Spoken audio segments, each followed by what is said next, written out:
The EBF Open Forum is a live Bible questions and answers program. What kind of Bible question do you have? What subject is of concern to you? Well, this is a program designed to offer you the opportunity to call in and ask questions or comments relating to the Bible. Our host and Bible teacher, Chris McCann, will respond by going to the Bible, the infallible Word of God. Our program is hosted Monday through Friday beginning at 6 p.m. Eastern Standard Time, except Wednesdays, when the program begins at noon Eastern. Call our toll-free number at 888-969-9883. Again, that's 888-969-9883. There will be someone there to answer your call and give you simple instructions to be on the program. You can also join us through Zoom video by going to ebiblefellowship.org and clicking the icon at the top. If you're calling in from another country, on our website, select the toll-free button to find your country's number.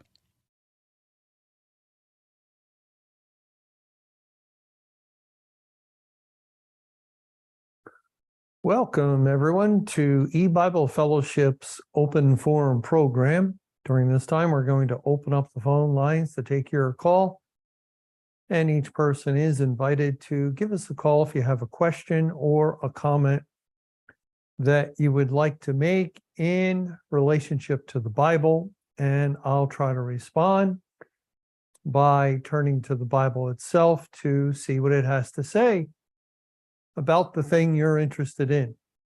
And we are truly an open forum. That is, we do not screen calls. We're not trying to find a particular type of caller. Anyone can call, pro, con, whatever.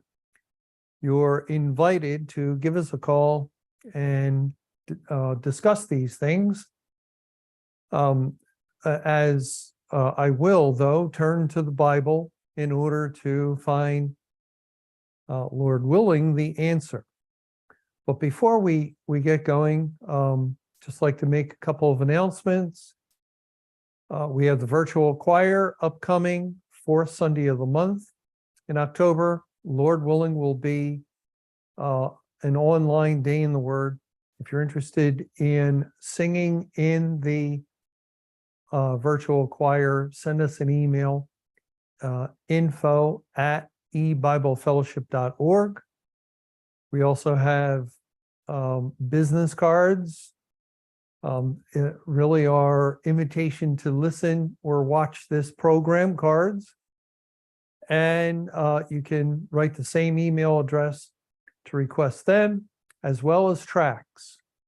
Why is the world so divided? Track, the spiritual judgment began, May 21 track, and no more salvation track. Those are the three tracks we have, and they are all available at this time. And of course, when we send literature or anything out to people, there is no charge. It's all free. Just like the phone call to this program is toll free. You should not have to pay for it. Okay, let's go to the first caller tonight. Welcome to our program. Please go ahead with your call. Hi, Chris. The second tribulation that we are now in, where the elect are living together with the unsaved world, does that have to do with Matthew 13, verse 30 and 39? And I'll take your response. Okay, Matthew 13, verse 30 says, "Let both grow together until the harvest. And in the time of harvest, I will say to the reapers, gather ye together first the tares and bind them in bundles to burn them, but gather the wheat into my barn." In verse 39, "The enemy that sowed them is the devil, the harvest is the end of the world, and the reapers are the angels." This particular harvest is the harvest of the church age. because the parable of the wheat and tares has to do with the church age. And during that time, while men slept, we're told, an enemy came and sowed tares amongst the wheat. And that's cannot be the latter rain harvest, because during the latter rain, God is finished with the church, and he sends a purified form of the gospel to the nations, and only the elect, there's no tares, only the elect are brought into that net, as we see in John 21, the great catch of fish, 153, the net did not break. And the net represents the kingdom of God. So since there are two types of, there's the good fruit, the wheat, and then there's the bad, the tares, it must be the church age. And that means the harvest is referring to the harvest of the first fruits. God has really three seasons of rain, or he speaks of three seasons of rain. In the Old Testament, the early righteous rain. And then in the New Testament, over the church age, the early rain. And finally, after the church age is over, for the second part of the Great Tribulation, the latter rain. Each rain produces a fruit.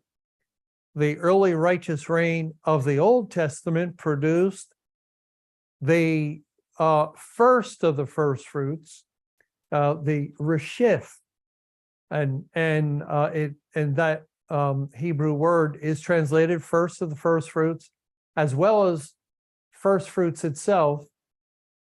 It points to the wave offering that would be accomplished first before the Pentecostal first fruits. And the reshif, the first of the first fruits, completely identifies with Christ. So the Old Testament rain produced the fruit, Jesus, who is said to be the first of the first fruits. And when Christ went to the cross and so forth, that was the fulfillment of the spiritual reference in Leviticus 23 concerning first fruits, or the first of the first fruits. And they had come in. Now, 50 days after the Lord went to the cross, on the day of Pentecost, was the outpouring of the Holy Spirit, and that began the early rain period, which brought in first fruits that are called they're the 144,000 in Revelation 14 and in Revelation 7. So each rain produces its fruit. The early righteous rain, Christ is the fruit. The early rain over the course of the church age produces first fruits, Pentecostal fruits of the 144,000, the elect saved throughout the duration of the church age. Then comes the latter rain, and the latter rain was sent to the nations of the world, not within the church. The church has had no latter rain. It was outside of the church, and God saved the great multitude, and the latter rain brings in or produced the final fruits. So what we really can see when you lay it out that way is, and especially Matthew 13's parable, the wheat and the tares, is helpful. Remember, they discovered there was tares amongst the wheat, and one of the servants came and said in verse 28, he said unto them, an enemy has done this. The servant said unto him, Wilt thou then that we go and gather them up? But he said, Nay, lest while ye gather up the tares, ye root up also the wheat with them. Let both grow together until the harvest. And in the time of harvest, I will say to the reapers, Gather ye together first the tares, and bind them in bundles to burn them, but gather the wheat into my barn. And that is, giving us some insight that you do not harvest your crop. You do not, gather your fruit while it's raining. And that's probably obvious for farmers. They wait until the rain stops, because the more it rains, the better the crop. And the same thing spiritually. When God's sending the rain, there is no harvest. To gather the tares, you might get some of the wheat. Let both grow together. That means do not harvest any, thinking you're harvesting tares, for the danger you might harvest wheat. Therefore, do not harvest either one. Let both grow together. There is no harvest, in other words, during the period of the church age. Let both grow together until the harvest. And then God will bring the separation. And isn't that what we learn? The church age ended May 21, 1988. And then a few years later, after 2,300 evening mornings, in the time of the Great Tribulation, when judgment was upon the churches, God began to call his people out of the church. And that was the mechanism, the spiritual mechanism that was separating wheat from tares. So the harvest of the church took place during the time of its judgment, the second part of the Great Tribulation. The last about, we became aware of it at a certain point. We became aware of it 2000, 2001, but that doesn't mean God wasn't actively engaging in doing that separation earlier than that. But that establishes an important truth for the next harvest. And it gets a little complicated, because while God is harvesting the first fruits, that crop from the church age, he simultaneously was sending forth rain during the second part of the Great Tribulation outside of the churches to the nations, which was producing another crop, distinct, separate crop than the first fruits.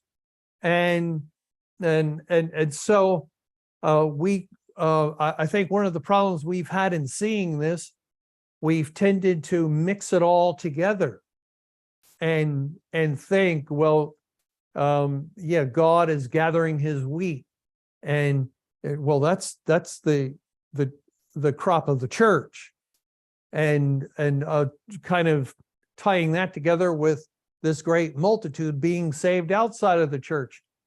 It's a different harvest, Every rain produces a fruit that will have a harvest, and Christ was harvested.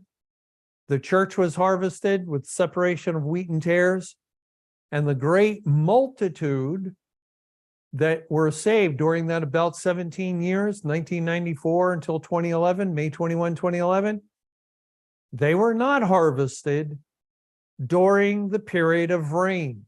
You do not harvest when it's raining.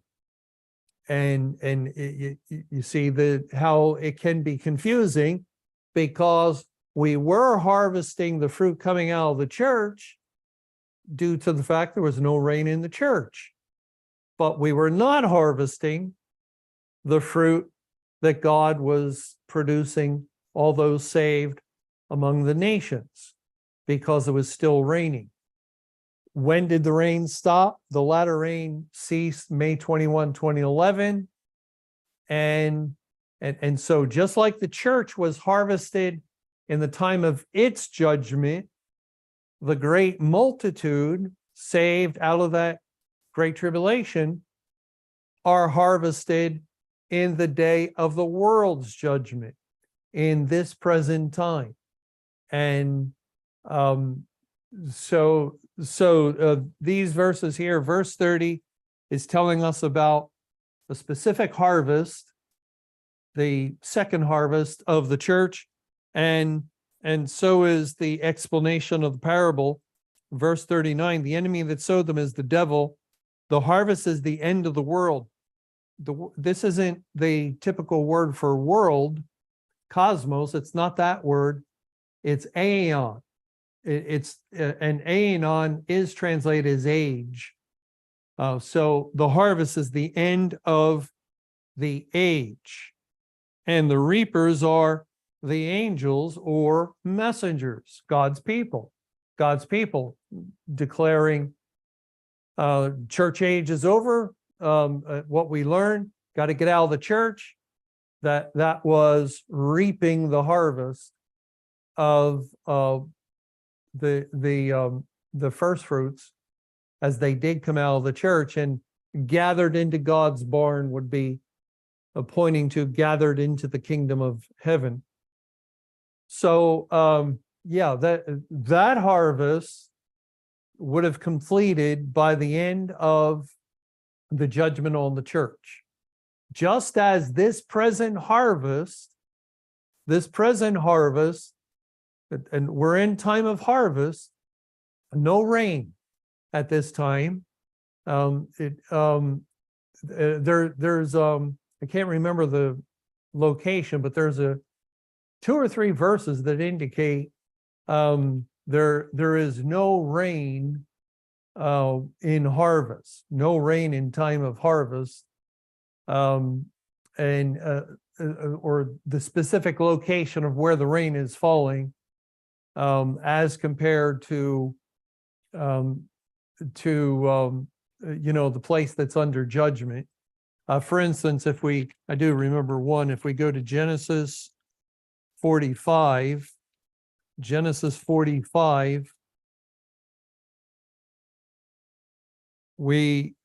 is Joseph, who will reveal himself to his brethren. It's a picture of Christ revealing himself to the elect in the time of the Great Tribulation. Acts 7 speaks of the dearth or the famine, and tells us, it uses the same 2 words, Great Tribulation. And so we know it has to do with that. And Joseph explains to his brothers in Genesis 45, in verse 5, now therefore be not grieved nor angry with yourselves, that ye sold me hither, for God did send me before you to preserve life. For these 2 years hath the famine been in the land, and yet there are 5 years in the which there shall neither be earing nor harvest. Now that's referring to the land of Canaan, and also the famine was in Egypt as well, only they were able to make preparation against the famine and store up the grain as God stored up his word till the time of the end. It's really what that pictures. But there is no, as it says, there's famine's been 2 years. That's the first part. pointing to the grievous 2,300 evening mornings. And there's 5 years remaining where there will not be harvest. No harvest in the time of judgment on the church. God will, this typifies Great Tribulation. Great Tribulation is synonymous with judgment beginning at the house of God. And no harvest then upon, well, hold on, I'm getting mixed up here. No harvest within the congregations. I'm sorry, the harvest was taking place outside of the congregations, but I'm still working on this, so I got a little confused there. But there are proverbs and so forth that says there's no rain in harvest, in the time of harvest, in the specific location where the rain, that is under the judgment or wrath of God. But thank you for calling and sharing. And let's go now to the next person on the phone. Welcome to our new open forum program. Please go ahead with your call. Good evening, Mr. McCann. Can you go to Deuteronomy 32:49, please? Deuteronomy 32.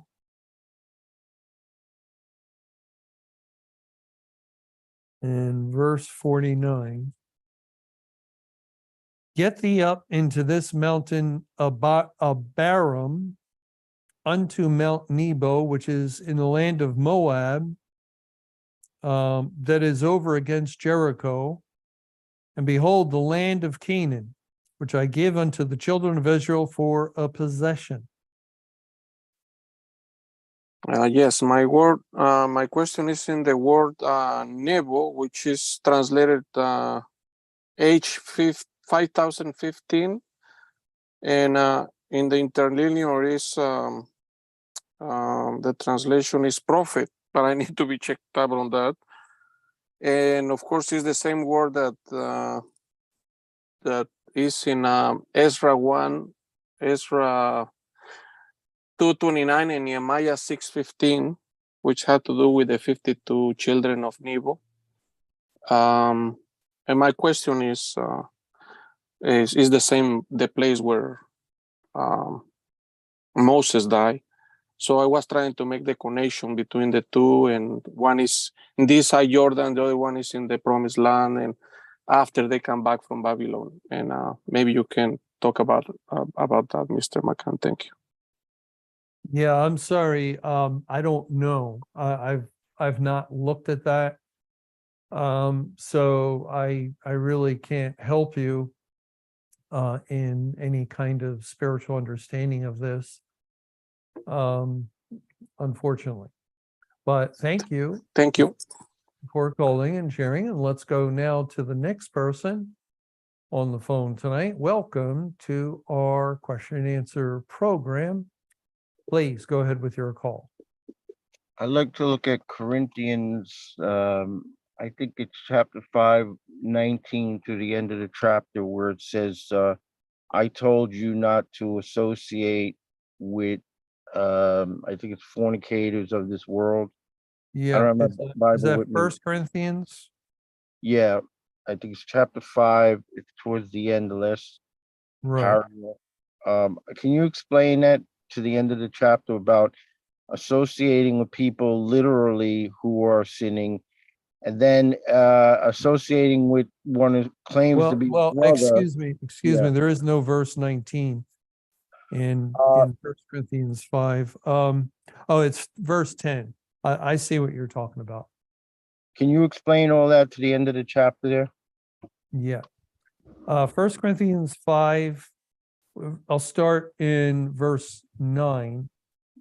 I wrote unto you an epistle not to company with fornicators, yet not altogether with the fornicators of this world, or with the covetous or extortioners, or with idolaters, for then must ye needs go out of the world.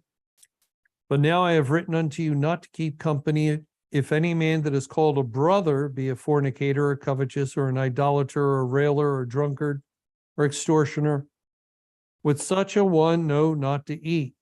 For what have I to do to judge them also that are without? Do not ye judge them that are within, but them that are without God judgeth. Therefore put away from among yourselves that wicked person. Now this is continuing the discussion on the man who was found to have committed fornication with his father's wife, something shocking that we're told not even heard amongst the Gentiles. And so the point is here, the man who did this, he is not without. He's not a person of the world. He's a person within the church. And so what God is saying now, when I say do not keep company with fornicators, I'm talking about those who call themselves Christian, who would be in the churches and congregations. God holds his people to a higher standard. Of course, speaking of the churches, his people in the sense there was a church age, and this would have had to do with that period of time. Now, there's much testing of the people of God, and we always want wisdom or need wisdom and want to do things God's way. And let's say here's where these verses are valuable and important. Let's say that there's a child of God, and they have children, and maybe one of their children is living with someone, as is fairly common today. Okay, so now what do they do? What does the couple who are elect, what do they do when it comes to spending time with their son or daughter? Do they visit? Do they go to a house where the couple is living together? You see, very serious questions, because they could think, well, if I go, it's going to be kind of giving the idea that I give assent, or I'm fine with this, or agree with it. And so they might think, no, I won't go. I won't go. And here God is saying very specifically, he's really answering that question, that he did not tell us not to company with fornicators of this world, or the covetous, or extortioners, or idolaters, for then must ye needs go out of the world. You can't look at the fact that someone is involved in sin as well, I can't associate with them. No, when it comes to the people, the world, then it's really a very truthful saying that you would need to go out of the world, because the people of the world are involved with sin. And so any kind of functioning in the world, the Lord is telling us, that's fine. Go and spend time and eat with them and so forth. It's not the same situation as a brother who is engaged in some kind of sinful, outwardly sinful activity, and still is wanting to call himself a Christian. Well, thank you for sharing these interesting verses. And let's go now to the next person on the phone. Welcome to our new open forum program. Please go ahead with your call. Chris, how are you? Could you read Matthew chapter 3, verse 16 and 17, please? Okay, Matthew 3.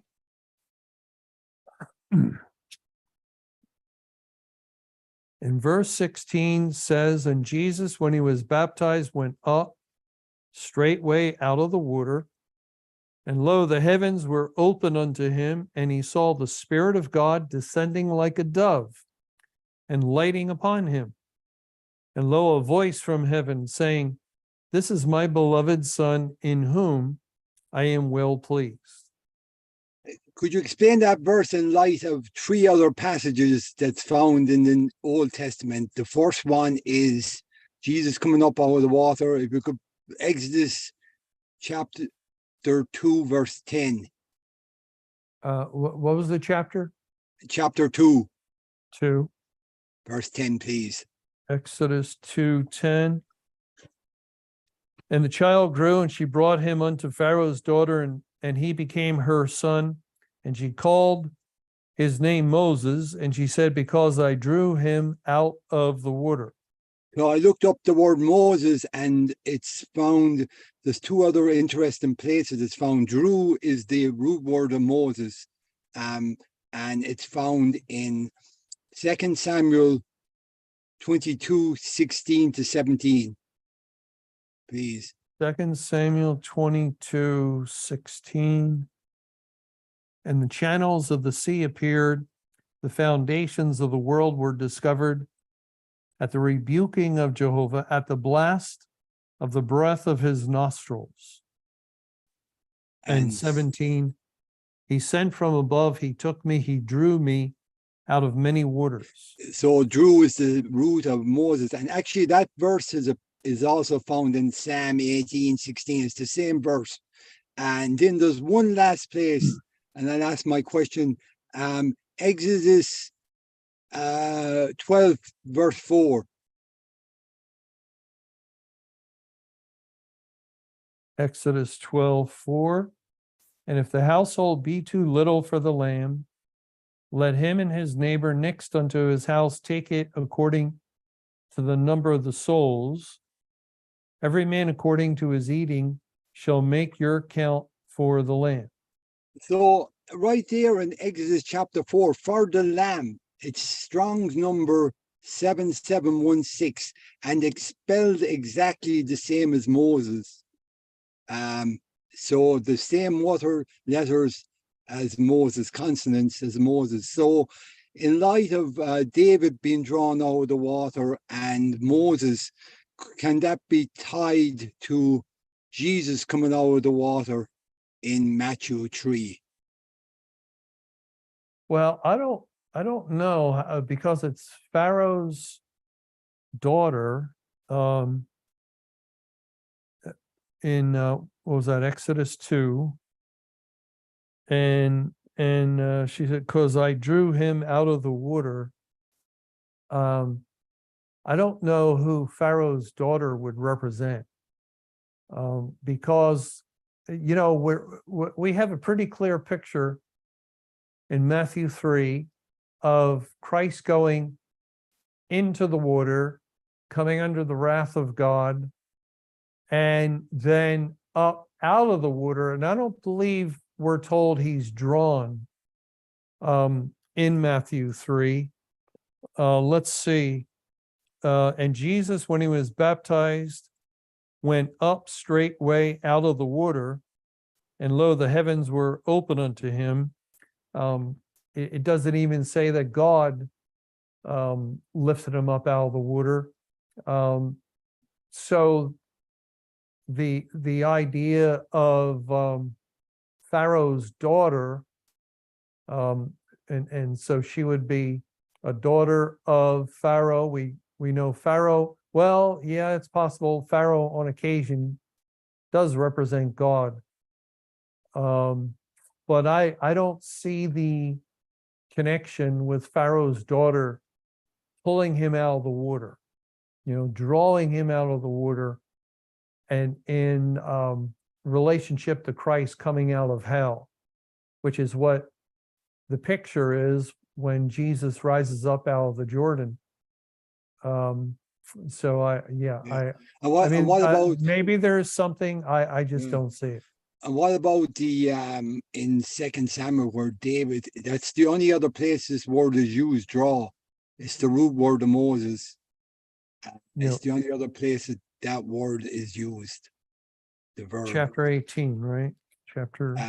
Yeah, Second Samuel 22:17 and 8. I think it's 17. Yeah. He took me, he drew me out of many waters, he delivered me from my strong enemy.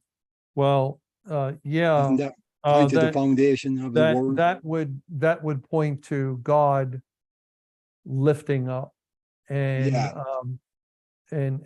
well, I think we can see that that it is God who brought Christ up, like in the account of Jonah inside the whale's belly. Wasn't it the Lord who basically, let's see how it reads in Jonah chapter 2. Yeah, in verse 10, and Jehovah spake unto the fish, and it vomited out Jonah upon the dry land. So God was involved in causing Jonah to come up out of the fish's belly, which we know represents hell. And I'm sure there's other scriptures that would verify that. So yes, God, I can see God. My problem would be this idea of Pharaoh's daughter, Yeah. not I'm with knowing you, who yeah. she spiritually represents. And the last place where I spoke was it talks about the Exodus, the lamb, and that ties Exodus 12:4. That ties to Matthew 3:16, and as well as 2 Samuel 22. But that word for the lamb is actually spelled the same as Moses. So I thought that was that would be an additional proof. So you're thinking Moses for the lamb. Yeah, The that's the lamb law. for the lamb. You're replacing Moses. She Yeah. drew the Yeah. lamb out of the water. Yeah. But I just thought again, it hinges on who she represents. Okay. And, yeah. All right, but thanks. Okay. Well, thank you. Thank you. Very, very interesting. And let's go now to the next person on the phone this evening. Welcome to our question and answer program. Please go ahead with your call.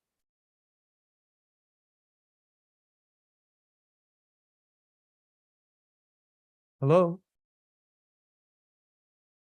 You may have to hit *6 to unmute yourself. *6.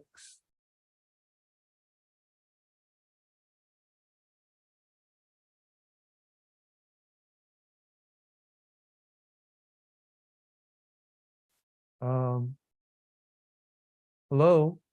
Hello, can you hear me? Carl, do you know if they've received the invitation? They have been. It doesn't look like they might have stepped away. Okay. Well, we let's do- go to the next person. There's another person with their hand raised. Hello. Hello. Yes, hello. Hello. Hi. Welcome to our program. Please go ahead. Hi, good evening, Chris. Could you please read Matthew 1:16? Okay, Matthew 1 in verse 16 says, and Jacob begat Joseph, the husband of Mary, of whom was born Jesus, who is called Christ. I was going to compare it to Exodus 1:5, and I don't know if that's a correct comparison. And my question really is, can you please teach what this meaning is? It's almost like they're the same Joseph, but it must be the Yeah. bloodline. Well, yeah, I think the Jacob and the story, the true historical record of Jacob, who became Israel, and his sons, of course, was extremely well known. Just like today, when there's a famous person, and all of a sudden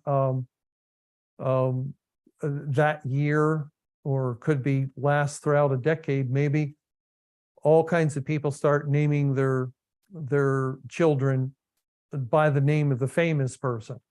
It becomes very popular. Well, this would be far deeper than that, of course, but we can see why it is that someone named Jacob would name his son Joseph. He was given a biblical name, and historically Jacob begat Joseph, and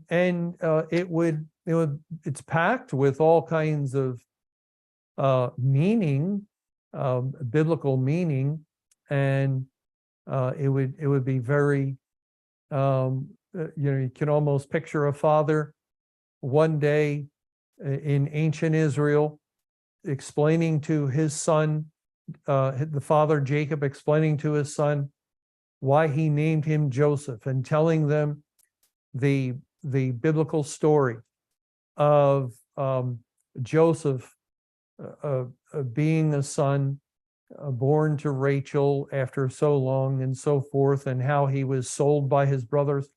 It really is a wonderful tool, or a wonderful way for a parent to get into the gospel by naming their children biblical names. And you can explain, now your name is found here in the Bible, and really lay it out. Well, here it would be this. We're not told anything else about this man Jacob, except he was the father. But not even that exactly. I don't think we can fully say that he was the father because of the word begat.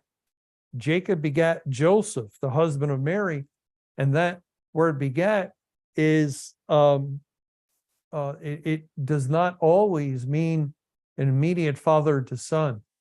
So it could be God who is selecting a man named Jacob, maybe a grandfather or great grandfather, as one who begat Joseph, and maybe the Lord did so for his own purposes.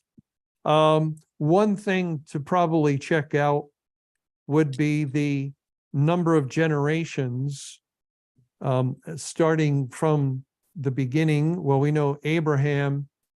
We're told the generations, aren't we? In verse 17. So all the generations from Abraham to David are 14 generations. And from David until the carrying away into Babylon are 14 generations. And from the carrying away into Babylon unto Christ are 14 generations. So I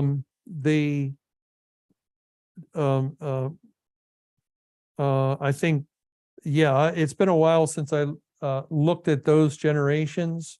There's also spiritual meaning to that.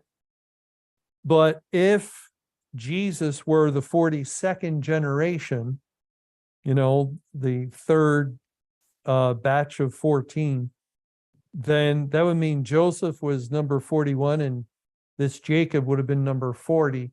So there could be definite significance to the number assigned, even though we know it's a contrived genealogy, because it's a genealogy where kings are listed. It's coming down from David, and yet some kings are omitted. So God is doing some, fairly complicated things here to make sure we get these numbers, the 14, 14, 14, overall 42. And one of the things would be, it starts with Abraham and it concludes with Christ. Abraham to Christ, 42 generations. Well, we happen to know Abraham was born 2167 BC, and Christ will come in, I guess we could say, the fullest sense of his second coming with the completion of it. And the people of God will forever be with Christ, according to biblical evidence, in the year 2033. Put the two together, 2167, Abraham born, 2033, finally fulfillment of being with Christ, and you get 4,200 calendar years, 42 generations. And I think I remember looking into this. There is a verse, I believe, that does link 100 years to a generation, but I mean, it's not necessarily always true, but we can just see the Lord gave us a contrived list. And of course, you know, this is referring to the first coming of Christ. I'm aware of that, but the spiritual meaning. For example, if you from Abraham to David,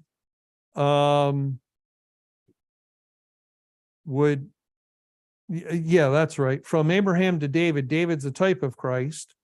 So there is a spiritual time path. Abraham to David, who represents Christ. Then David until the carrying away into Babylon. And here, you know, at the time of Christ, the church age is formed. So from Christ, the formation of the church age until they're carried away into Babylon until the end of the church age would be the second batch of 14 generations. And then from the carrying away into Babylon, the end of the church age until Christ, the end of the world, again, 14 generations, 42 total generations. And it can relate to 4,200 years from the lifespan of Abraham. Okay, But I know that's not your question about Jacob, but oh, thank you. Well, I got a message that I maybe mentioned Luke 3:23. I don't know. okay. Let's I take just a got look. them. Luke 3:23. Now you mean you got a message over your phone, right? I got a message in chat. Well, it was in chat, but with okay. new We open just have to forum. be careful because a lot of people in the church world get messages and it's Yeah. not over their phone, they think. In Luke 3:23, and Jesus himself began to be about 30 years of age, being, as was supposed, the son of Joseph, which was the son of Heli.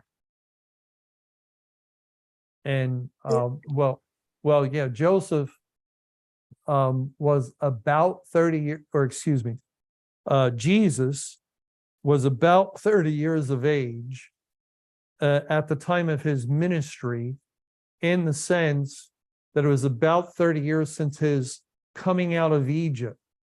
The language here says he's a son of 30 years or something similar to that, of about 30 years. But because we know Christ actually started his ministry age 35. And then he had a 3.5-year ministry and he went to the cross, died and resurrected. He was 38 and a half.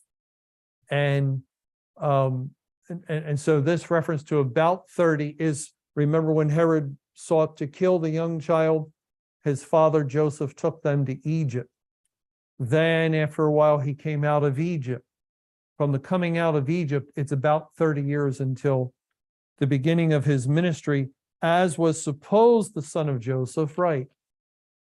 Joseph was, he was not the father of Christ, because Christ was conceived by the Holy Spirit. And so he was a stepfather in that sense.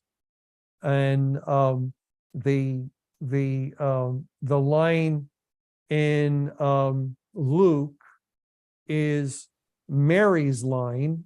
It's and the line in Matthew is Joseph's line. So Jacob begat Joseph.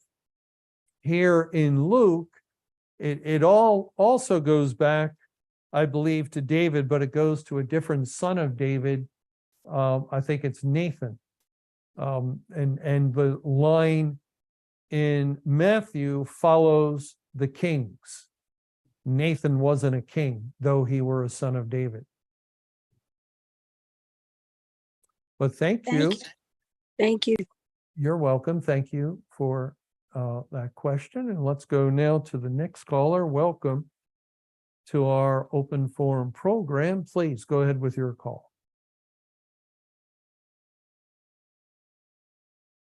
I'm going to go ahead and try the previous caller to see if they respond.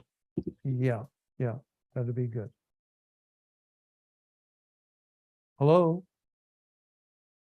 Hello? You will have to hit *6 to unmute yourself.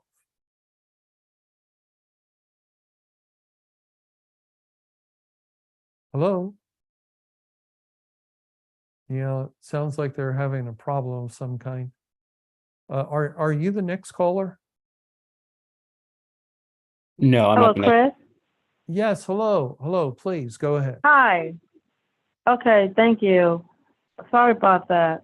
A friend of E-Bible Fellowship is asking, have you heard or read a Bible called the 1 Year Chronological KJV Bible? And if so, would you recommend it and why? No, I'm sorry. I haven't heard of any Bible by that name. Okay, thank you. You're welcome. Thank you for calling and sharing. And let's go to the last call today, if we can get a hold of this caller. Welcome to our program. Please go ahead with your call.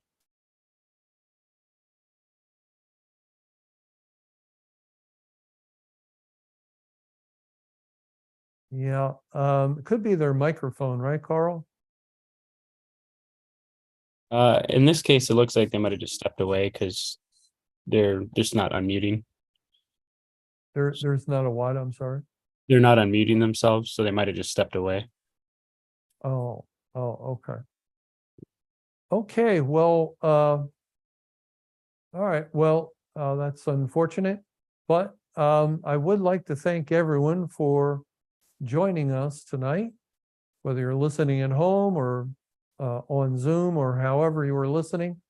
We're glad you were able to be with us, and also especially for those who called in and we had a chance to read various scriptures and think about things maybe we haven't thought about for a while or never have thought about.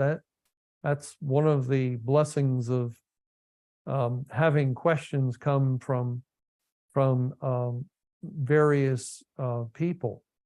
But we have come to the end of our time. Lord willing, we'll have another open forum program this Sunday at 1:30 p.m. Eastern time. But for now, may you have a good night, and may the Lord's perfect will be done. Thanks again for joining us for E-Bible Fellowship's live open forum program. You can call in with your Bible questions Mondays and Tuesdays, Thursdays and Fridays beginning at 6 p.m. Eastern, and Wednesdays beginning at noon Eastern.